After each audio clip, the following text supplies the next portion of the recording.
Hello, everyone, and welcome back to Fruitful 7. Today, we're going to dive into one of the biggest shows of David's true nature and character as we get into the next part of 1 Samuel chapter 24. So we've landed at this place where after David snuck up on Saul and cut off a piece of his robe, he goes on to actually get Saul's attention, and he doubles down. He reasserts the fact that he believes that Saul is the Lord's anointed, and he believes that he should give Saul reverence and respect, not only as king, but also for the ways that Saul has positively affected David's life and his trajectory and his growth as a leader in Israel up to this point. So in looking at this dynamic that David and Saul are able to experience with each other in 1 Samuel chapter 24, a couple of things came to mind, not just about David, but about how the effect that David had in the way that he carried himself and in the way he treated others actually comes out in the New Testament as well. And so with David, we see that he was very consistent in his behavior and his character, not just towards Saul, but towards all people. But in this instance, we see that David had Saul dead to rights. David had every opportunity to actually kill Saul had he wanted to.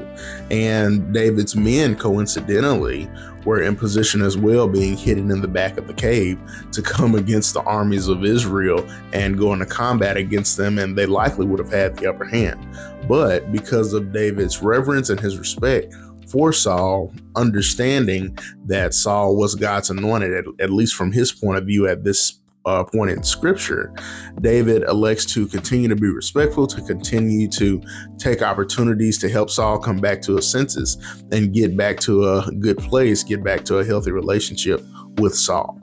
Something else very interesting that I wanted to bring out here that's actually very important.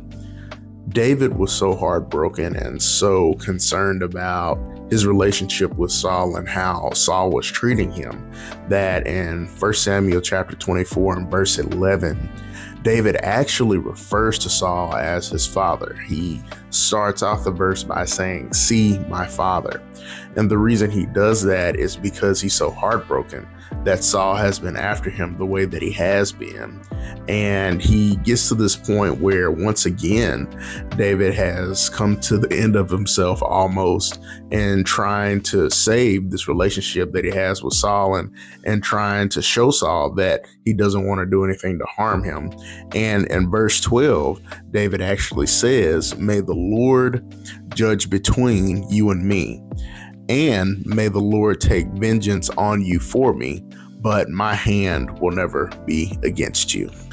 After David utters these words, we actually see in scripture there's a moment for the next several verses where Saul actually snaps back into his right mind, because remember, the Lord had actually gotten to a place with Saul where he was turning him over to be influenced by evil spirits. And so what we see is that once David talks about the Lord judging between him and Saul, and David reasserts that he will not raise his hand against Saul, Saul actually comes back to himself and he realizes just for a brief moment that he is wrongly targeting David. And so what happens as a result of that realization from Saul is that Saul and David, by the end of chapter 24, make a truce. And in this truce, Saul acknowledges David's coming ascension to the throne of Israel, and David makes a very solemn promise to Saul to look after his children, his descendants, and his family. Although this seems to be a very recurring thing in this series on lessons from the life of King David, I believe that it's something that we can't really wear out. And what that is to be consistent in treating others in a way that Christ would, and to be consistent and carrying ourselves in a way that God can be pleased with. David had so many different reasons to turn his back on Saul. He actually had reasons to come against Saul and defend himself very many times throughout the story, as we are seeing now, and as we will see a few more times by the time we get to the end of the series.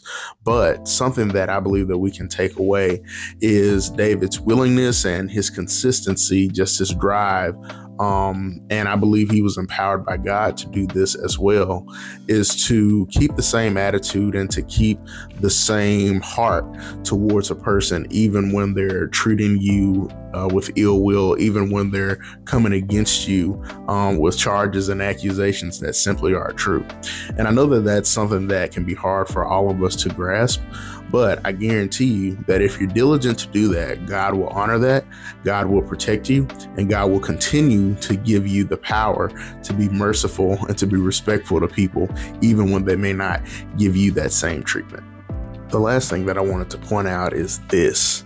The way that David carried himself and the way that he operated in obedience to God and just treating other people well and being respectful of other people actually is seen in the person of Jesus. And as we know, Jesus is a son of David. He's referred to as a son of David several times throughout Scripture. And so in Luke 36, we actually have this quote from Jesus. We have actually an instruction from Jesus where he says in Luke chapter 6, verse 36, "Be merciful, just as your Father is also merciful." And so I found it very interesting that Jesus exemplified this character trait, this kind of behavior, and that he was instructing other people to do it in a similar fashion that his father David was exemplifying this character trait all the way back in the Old Testament in 1 Samuel.